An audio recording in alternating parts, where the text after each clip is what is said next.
Clay Molester Mac Davis. That's not a cool nickname. He says, Doug, do you realize the Warriors got their players via draft and only Durant is the only big free agent they had? That's true. For the most part, that's true. The Warriors have done it, the old school way as far as building that team. I mean, they hit on 3 players, kind of reminiscent of the Houston Rockets. But the Rockets, obviously, over the years haven't been able to keep these guys together. And talking about James Harden and Durant and Westbrook and all of those guys. But, yeah, Klay Thompson, Steph Curry, Draymond Green, they drafted all of those guys. For the most part, yeah. But the big piece that's come over to their team and talking about Durant, I mean, just can't be ignored. Then you talk about a couple other free agents that they picked up, solid players, which I'm sure free agent players, fringe players, solid to fringe to average players always did, in free agency, go and play for other teams that had good rosters to help kind of be like that last piece they needed to take that next step. So when you look at the Warriors, they got David West and a couple of players on that squad, man, that have come on, Matt Barnes, that have come and helped them solidify their roster. So I get that. But for the most part, you're right about Golden State building through the draft. All right, thanks for calling the Doug Stewart Show. What's your name? Where you calling from? What you want to talk about? Please tell me you can hear me now, good sir. Yeah, I hear you now, folk. I hear you now. All right, so apparently Studio B+ is the only place that I can get good reception in my house. Right. It's all good, man. So you were talking about the playoffs. What are your thoughts? You agree or disagree with me on how tough and the parity in the league is now compared to back in the day?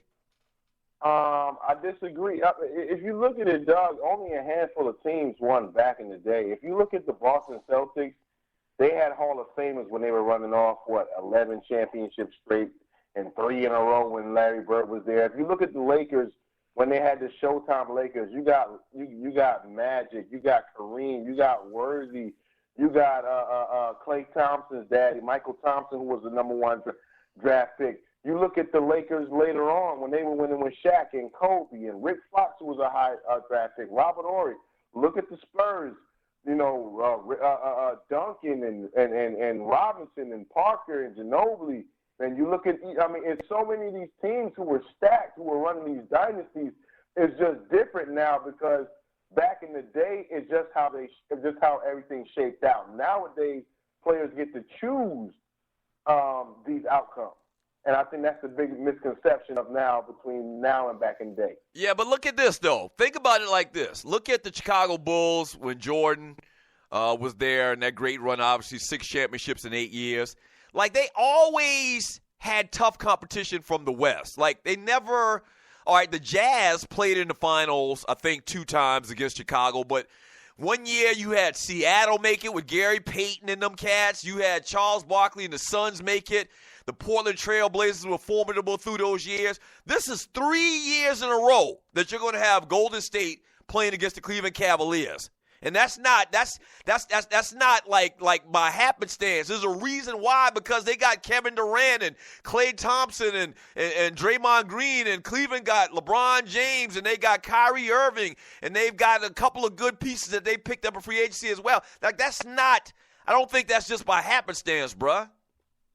Well, I get that too, but I would argue that to say that the Chicago Bulls faced the Utah Jazz 2 years consecutive in the finals. So this is technically only one extra year, that we're getting out of what we faced when Jordan and them was going up against Carmelo and Stockton and them. And I get what you're saying, and I don't disagree. I don't disagree for 1 second. But I just think it's a different era now where the rabbit has the gun, whereas back in the day, and I heard I don't know what, it was an old player talking about the endorsements and the whole LeVar Ball thing, and like how back in the day players would have just signed with whoever.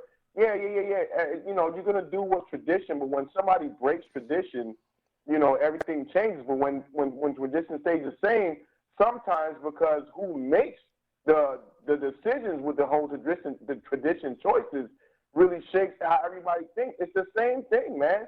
There were superstar teams back then, and there are superstar teams back now. Only difference is now it's the players making the decisions for the superstar teams rather than the coaches and the GM. Yeah. Hey, bro, we're going to have to agree to disagree, man. Appreciate the call. So no Jay Fish today, no Cooking with the Microwave show today, but you are back tomorrow, right?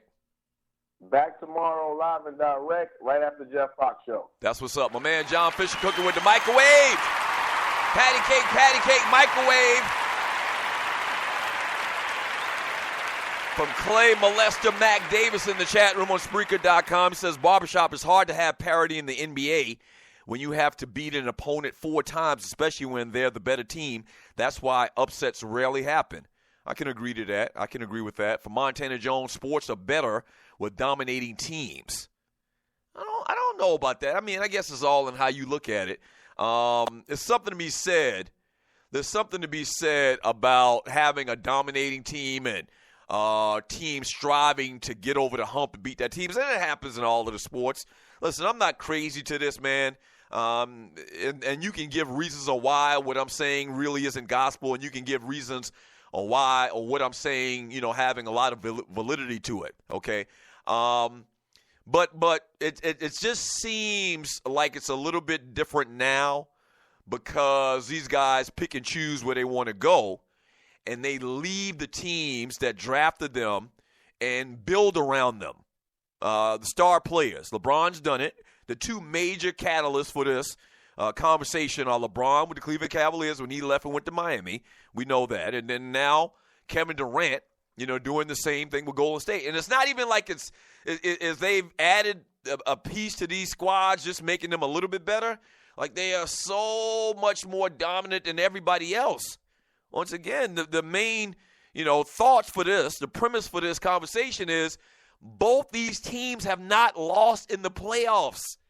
Like, I'm looking at the Bulls era and I'm looking at the Lakers era. This point in the playoffs, in the conference semifinals, none of these teams went undefeated. None of these teams went undefeated. And you're listening to the Doug Stewart Show. The 1992-93 Bulls that won the championship that year against the Suns, they went 7 games. They didn't have to play 4 in the first round. They didn't have to win 4 in the first round. They only had to win 3 in the first round. They did it. That's the only team, and I'm looking and you're listening to the Doug Stewart Show, that's the only team that went 7-0 in their first 2 series. And you're listening to the Doug Stewart Show. For the Lakers, and I'm looking at the Lakers and all of their runs and all of their championships. The Lakers in 1989, they did it one time as well. Okay, they did it one time as well in the championship series in which they played against the Detroit Pistons. And they actually got swept in the finals in the 88-89 season. Oh, my gosh, I remember that. That was horrible. So the Lakers had actually went through the first 2 rounds as well, the opening round and the conference semifinals, and they had done it one time where they swept all of these games in the playoffs. So I don't know, man. I don't know. I guess it's happened before, but it seems like it's just a little bit different these years around. And then you add on top the free agency conversation and the fact that this is the 3rd year in the row that you're going to have the Cleveland Cavaliers and the Golden State Warriors just seems a little bit different, man. From the People's Champ, Doug has never wanted parity until his Lakers started sinking.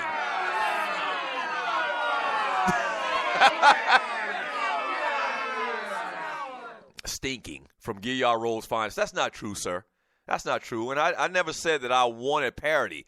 I'm just saying that it's glaringly obvious that these teams are dominating, that these other teams aren't even really putting up a real fight. Like, there's never been a question in these games, in these first couple of series with the Cleveland Cavaliers and the Golden State Warriors, that they, were in any type of threat of losing these series. From RC, the Bulls played the Knicks just about every year back in the 90s. Those games were competitive. That's right. They're competitive. These games aren't even competitive right now. From Montana Jones, Jordan beat a bunch of bum-ass teams. His teams were always the favorites. Well, I mean, you have the best player in the world. Of course you're going to be the favorite, but the series were competitive. From Jan from Snellville, Gilliard, the Wiz bench sucks ass. That's how the Hawks were able to beat them. The game they took from us, Wall and Beal played every minute. From Clay, Molester Mac Davis again. Jordan almost went to the Knicks in free agency. From Redland Kirk, but Doug, the Cavs didn't put good players around him. That's why he had to leave Cleveland to go to Miami. That's not true. I disagree with that. That's what you call one of those misnomers. They put the best players they could around LeBron. You're talking about the first time around, and it just didn't work out. You go back and look at some of the free agents that they signed to that Cleveland Cavaliers team year in and year out. They never could find the combination. Remember now, LeBron early in his career, they went to the finals. When LeBron was a very young player, he took the Cleveland Cavaliers to the finals. And every year, they brought in different free agents. They didn't pan out. You remember they brought Shaquille O'Neal to the Cleveland Cavaliers? I mean, it didn't pan out. It didn't work out like they thought. Thus, they didn't win any championships. But I disagree when people say that's why LeBron left, because they didn't put no free agents around him. That's a lie. That's not true at all. They tried. The players didn't work out. From Corey, he says, Chucktown, Jordan started winning with the Pistons, were old, and the Lakers on the decline. Jordan's peers didn't win anything. He won 6, but Barkley, Ewing, Reg, etc. never won, and they all played over 2 years. From, let's see, who do we have here? From Clay, Molester, McDavid, once again, the Wizards have been the better team all series. The Wizards have been ahead and have comfortable leads in all 4 of these games. Now, somehow they found a way to lose the first 2 games in these series, man. But I think the Wizards are the better team. Like, the lineup for the Boston Celtics, like, it's flawed. Like, a lot of those guys, man, I look at those guys in that squad, man, and, you know, they're average players. A lot of those guys wouldn't be starters on a lot of other teams in the league. Kelly Olynyk, Jamison Crowder, even the smart kid. I like the smart kid's game, especially at this point in his career. But I could easily see him coming off the bench for a lot of other teams in the NBA. I could easily see that. So I think Washington's the better team, and hopefully they'll prevail. I'm actually rooting for the Washington Wizards in that series. I'm not rooting for Boston, nothing, period. When we get back from the break, man, we'll talk a little bit about the Houston Rockets and San Antonio Spurs series, and we'll read more of your chat, some NFL talk we got to get into. It's hour number 2 of the Doug Stewart Show. Ballas and Bustas, don't go away. Keep it locked.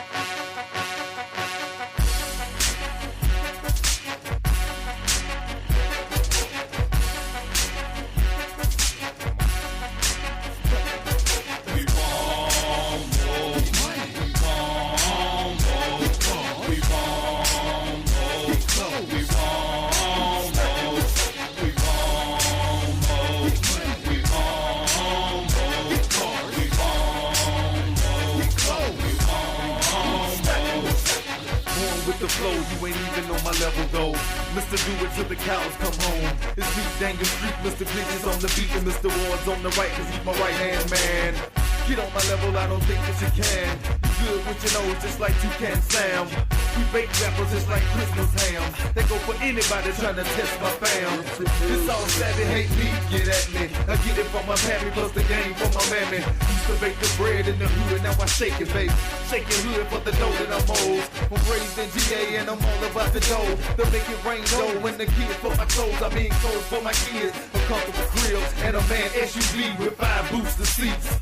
Walk the plank, you are now shark food. Yeah, I'm stingy with the loot, cause I'm saving it for food. I'm food.